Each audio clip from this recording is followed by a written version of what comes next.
Hello hello hello hello hello hello hello hello hello. सबको मेरा प्रणाम है, नमस्कार है प्यारे बच्चों। जल्दी से जुड़ जाइए, फिर शुरू करते हैं हम लोग आज की कक्षा। पहला प्रश्न आपके स्क्रीन पर ये रहा। ये तो मेरा क्वेश्चन नहीं है, हम अपने प्रश्न की ओर चलते हैं और चलते हैं पहले प्रश्न की ओर। पहला प्रश्न आपके स्क्रीन पर यह रहा। क्वेश्चन बताइए जल्दी से, आंसर क्या हो जाएगा। संपीड़न का निर्माण उस स्थान पर होता है जहां वायु दाब उच्च होता है। जहां पर वायु का दाब अधिक होगा वहां संपीड़न होगा, जहां वायु का दाब कम होगा वहां विरलन होगा। आंसर बता दो। ध्वनि के बारे में अगर कहेगा कि ध्वनि क्यों गमन करती है, तो ध्वनि संपीड़न और विरलन के कारण आगे बढ़ती है। संपीड़न और विरलन, विरलन संपीड़न और विरलन के कारण आगे बढ़ती है। और जहां दाब अधिक होगा यहाँ प्रेशर अधिक होगा, और विरलन जहां होगा वहां प्रेशर कम होगा। ध्वनि विक्षोभ के कारण आगे बढ़ती है, ध्वनि विक्षोभ के कारण आगे बढ़ती है। ध्वनि कंपन के कारण आगे बढ़ती है, ध्वनि कंपन के कारण आगे बढ़ती है। जल्दी से लिख लो, ध्वनि विक्षोभ के कारण आगे बढ़ती है, ध्वनि विक्षोभ के कारण आगे बढ़ती है। ध्वनि संपीड़न और विरलन के कारण आगे बढ़ती है, ध्वनि कंपन के कारण आगे बढ़ती है। आंसर बता दो जल्दी से, क्या हो जाएगा, व्हाट इज द आंसर।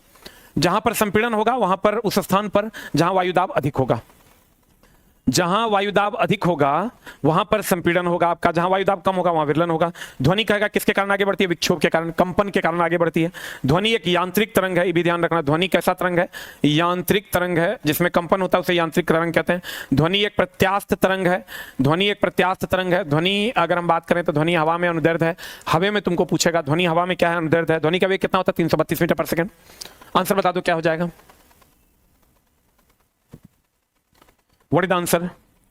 अगला अगला अगला, एक लौ 3 भाग में बना है, सबसे भीतर भाग, मध्य भाग और सबसे बाहरी भाग। अंतरतम भाग क्या क्यों काला है, बता क्या होगा आंसर। कार्बन जमा होने के कारण होता है ये दोस्त मेरे। जब भी काला अगर आपको स्याही दिखे मतलब क्या जमा होने के कारण, कार्बन जमा होने के कारण। जल्दी से लिख लो, काला दिखे मतलब कार्बन जमा होने के कारण। What is answer. ईंधन की अधूरी दहन के कारण 3 भाग है, सबसे भीतर, मध्य और बाहरी भाग। कहते हैं अंतरतम भाग मतलब अंदर से अंदर वाला भाग काला, बिना जले हुए कार्बन के कणों की उपस्थिति के कारण, ईंधन के पूर्ण दहन के कारण, ऑक्सीजन की उपस्थिति के कारण। क्या होगा आंसर, जल्दी बता। Carbon is the right answer, carbon is the right answer. B for ball is the right answer. जब भी काला कलर का स्याही दिखेगा ये होगा। बताओ अधिक ताप किसमें है, अधिक ताप अगर कहेगा जल्दी से बता दो क्या हो जाएगा, नीला, नीला। और दूसरा हो जाएगा पीला। जल्दी बताओ, हम कितना बार बोले हैं, अधिक ताप होगा नीला।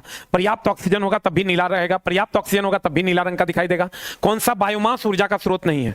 बायोमास ऊर्जा का मतलब हुआ सड़े गले पदार्थ। बायोमास का मतलब होता है सड़े गले पदार्थ।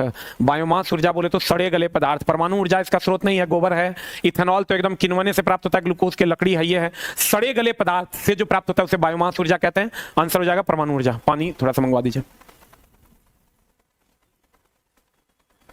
अगला अगला अगला, कहते हैं कण विक्षोभ के प्रसार की दिशा में लंबवत, ऊपर ऊपर लंबवत। जब ये कह दिया, देखो एक होता है अनुदैर्ध्य, एक होता है अनुदैर्ध्य। अनुदैर्ध्य होता है सीधा सीधा 0 डिग्री पर, और एक होता है अनुप्रस्थ अनुप्रस्थ अनुप्रस्थ। अनुप्रस्थ होगा टेढ़ा टेढ़ा टेढ़ा, और ये हो जाएगा 90 डिग्री पर। अब बता दो जल्दी से क्या हो जाएगा। कह रहा है कि लंबवत, लंबवत हो जाएगा तो क्या हो जाएगा, अनुप्रस्थ हो जाएगा।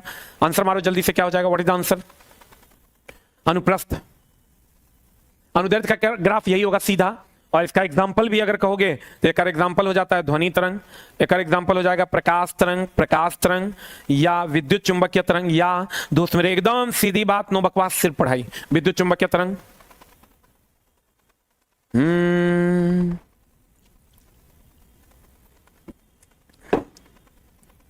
अगला अगला अगला अगला, पुराना किताबों को के पन्नों को के भूरे होने की प्रक्रिया को कहते हैं फॉक्सिंग। आंसर बताओ, पुराने किताबों के भूरे होने की प्रक्रिया को क्या कहते हैं दोस्त मेरे, फॉक्सिंग कहते हैं, फॉक्सिंग कहते हैं। और पुराने किताबों, देखो ये चीज याद रखना, पराबैंगनी किरण के द्वारा, पराबैंगनी किरण के द्वारा डुप्लीकेट दस्तावेज, जाली दस्तावेज को की जांच होती है, जाली दस्तावेज की जांच होती है, जाली दस्तावेज की जांच होती है। पराबैंगनी किरण के द्वारा जाली दस्तावेज की जांच होती है, जाली दस्तावेज की जांच होती है। पराबैंगनी किरण के द्वारा जाली दस्तावेज की जांच होती है। उसके बाद आ जाओ दोसर पराबैंगनी किरण के बाद जाली दस्तावेज की जांच होती है। उसके बाद अदृश्य लिखाई को पढ़ा जाता है, अदृश्य लिखाई को पढ़ा जाता है, अदृश्य लिखाई को पढ़ा जाता है। और एकदम टेंशन लेने की जरूरत नहीं है दोस्त मेरे, सब बढ़िया होगा। अदृश्य लिखाई को पढ़ा जाता है। परावैंगनिक किरणों के द्वारा जल का शुद्धिकरण भी किया जाता है। परावैंगनिक किरणों के द्वारा जल का शुद्धिकरण भी किया जाता है। कहते हैं पुरानी किताबों को के पन्नों के भूरे होने की प्रक्रिया को क्या कहते हैं? फॉक्सिंग कहते हैं। अब परावैंगनिक किरणों की अगर हम बात करें,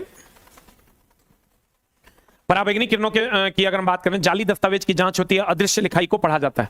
अदृश्य लिखाई को पढ़ा जाता है। जल्दी लिख। और यह क्रिया फॉक्सिंग कहलाती है। कहते हैं निम्न से कौन सा इलेक्ट्रोमैग्नेट के बारे में सत्य नहीं है? बताइए कौन सा? इलेक्ट्रोमैग्नेट एक अस्थायी चुंबक।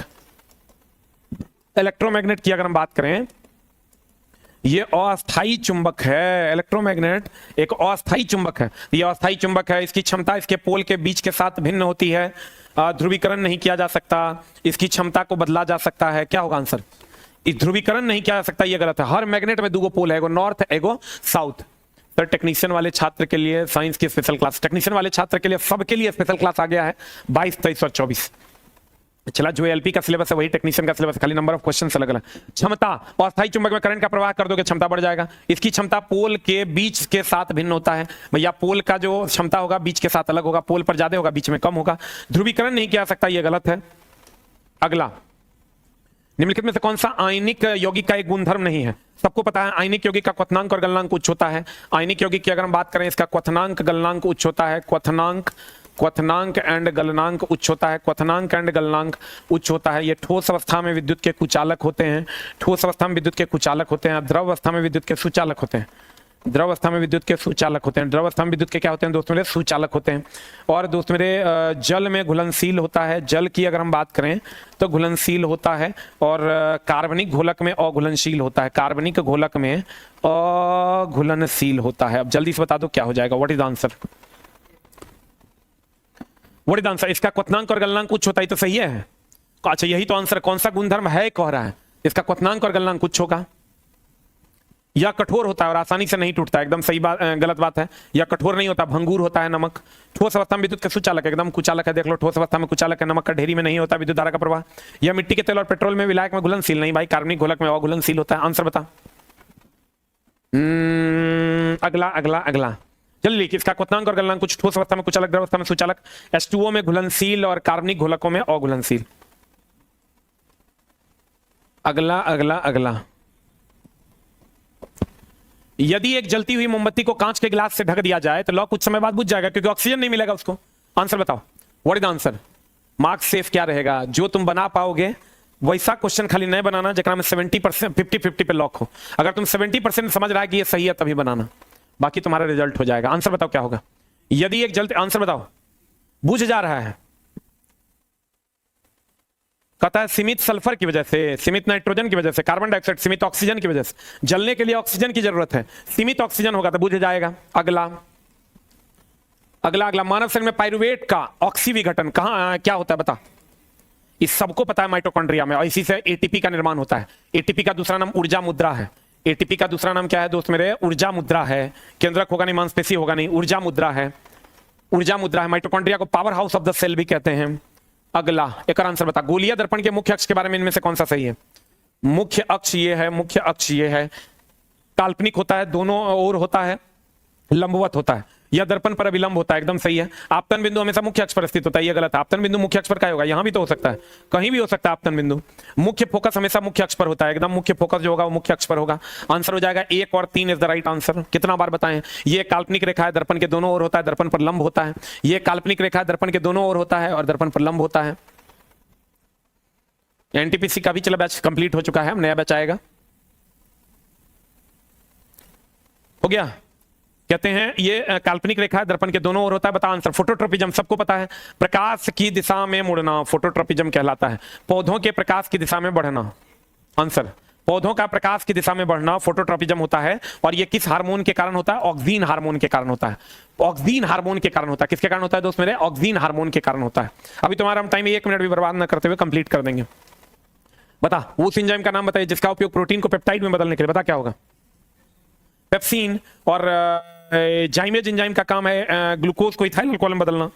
यही दुगो मेनली पूछता है, ग्लूकोज को इथाइल अल्कोहल में बदलना, ग्लूकोज को इथाइल अल्कोहल में बदलना, ग्लूकोज को इथाइल अल्कोहल में बदलना। जाइमेज एंजाइम का काम है ग्लूकोज को इथाइल अल्कोहल में बदलना। ग्लूकोज को इथाइल अल्कोहल में बदलना, इससे CO2 गैस निकलता है। लैक्टोज लैक्टिक एसिड को लैक्टिक वेसेली में बदलता है। इन्वर्टेज एंजाइम भी ग्लूकोज को तोड़ने में मदद करता है। बता घटते हुए क्रम में मानव शरीर में विद्यमान प्रमुख तत्व, बता जल्दी से क्या होगा आंसर। ए की भी किसी, सबसे ज्यादा कैल्शियम होगा, इसमें तो कोई डाउट नहीं है। कैल्शियम बताओ कैल्शियम, कैल्शियम से कम फास्फोरस होगा, क्योंकि हड्डी में कैल्शियम फॉस्फेट होता है, कैल्शियम से कम फास्फोरस होगा, फास्फोरस होगा, फास्फोरस होगा। अब बच गया पोटेशियम, इधर है लोहा। तो दोस्तों लोहा का तो कोई बात करेंगे नहीं, हमको लगता है आंसर ए सी हो जाएगा दोस्तों मेरा आंसर। देखो लोहा यहां होगा नहीं, कैल्शियम फास्फोरस सही है, उसके बाद गंधक, फिर पोटेशियम, फिर सोडियम।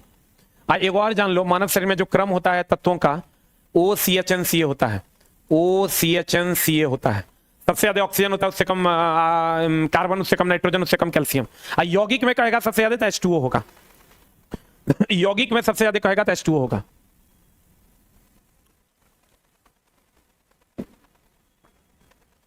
हो गया?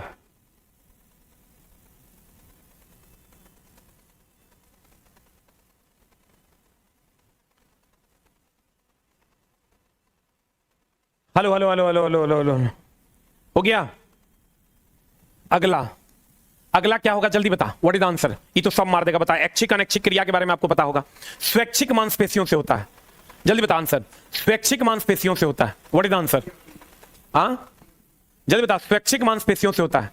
मेधक का कूदना यह हमारे स्व इच्छा से होता है। पेट में भोजन का की गति अनैच्छिक है। हृदय का धड़कना भी अनैच्छिक है। हाथ से लिखना स्वैच्छिक है। ए और डी हो जाएगा आंसर।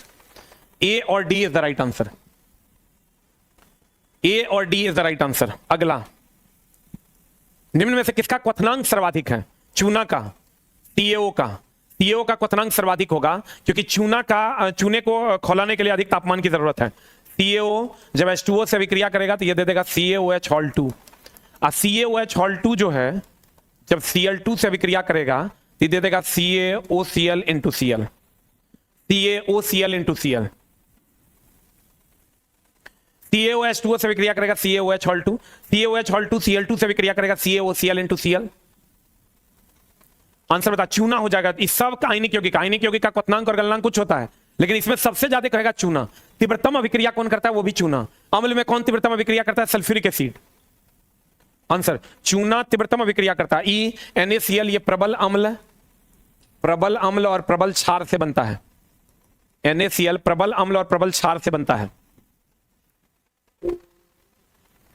प्रबल अम्ल और प्रबल क्षार से बनता है NaCl। जल्दी, कैल्शियम क्लोराइड इन निर्जलीकरण में प्रयोग करते हैं। कैल्शियम क्लोराइड की अगर हम बात करें, ये निर्जलीकरण में प्रयोग करते हैं। Calcium chloride, H2SO4, silica gel, ये सब निर्जलीकरण में प्रयोग करते हैं। अगला बताया कर आंसर क्या हो जाएगा, व्हाट इज आंसर। कहते हैं अगर 3 सेकंड में 8 kg द्रव्यमान 4 मीटर पर सेकंड से 6 मीटर पर सेकंड हो गया, बल F बराबर होता है में M, A के जगह पर लिख लो V-U/T। M V के जगह पर कितना हो जाएगा, M के जगह पर कितना हो जाएगा, M के जगह पर हो जाएगा 8, V का मान हो जाएगा 6 - 4 बटा 3। बता कितना हो जाएगा। 8 दूनी 16 बटा 3। देखो कितना आता है, 5.33 आ रहा है क्या, 5.33 आ रहा है इज द राइट आंसर। 16 बटा 3 5.33 इज द राइट आंसर। अगला जल्दा, F बराबर है में A V-U/T। संयोजक बंध। अब तो चला तुम लोग क्वेश्चन को धुआं छोड़ा देगा। संयोजक बंध में परमाणुओं के बीच इलेक्ट्रॉन की साझेदारी के परिणाम स्वरूप निर्मित होते हैं, ताकि दोनों पूरी तरह भरे हुए डैश कोष प्राप्त करने के लिए, बाह्यतम कोष पूरी तरह भरे हुए प्राप्त करने के लिए। जब भी भरेगा बाह्यतम कोष ही पूरी तरह भरेगा। जब भी भरेगा बाह्यतम कोष ही पूरी तरह भरेगा। तड़ित चालक होता है, कॉपर का बना हुआ, वज्रपात से रक्षा करता है, नुकीला होता है और ढलान होता है उसमें, ताकि इलेक्ट्रॉन जो है वो बाहर निकल सके। आंसर बता। कहता है तड़ित से होने वाले नुकसान को रोकने के लिए तड़ित चालकों का उपयोग ऊंची संरचनाओं पर किया जाता है। तड़ित चालक एक अच्छे कंडक्टर से बना होता है, चाहे लेकिन किसी भी आकार का हो, नहीं नुकीला होता है, खड़ी छड़ के रूप में होता है, किसी भी आकार का होता है, तेज नुकीला होता है। और किसका बना होता है, कॉपर का बना होता है। और क्या करता है, वज्रपात से सुरक्षा करता है, तेज नुकीला होता है। देखता नहीं घर वगैरह पे जो टांगल रहता है, कंप्लीट तेज नुकीला होता है।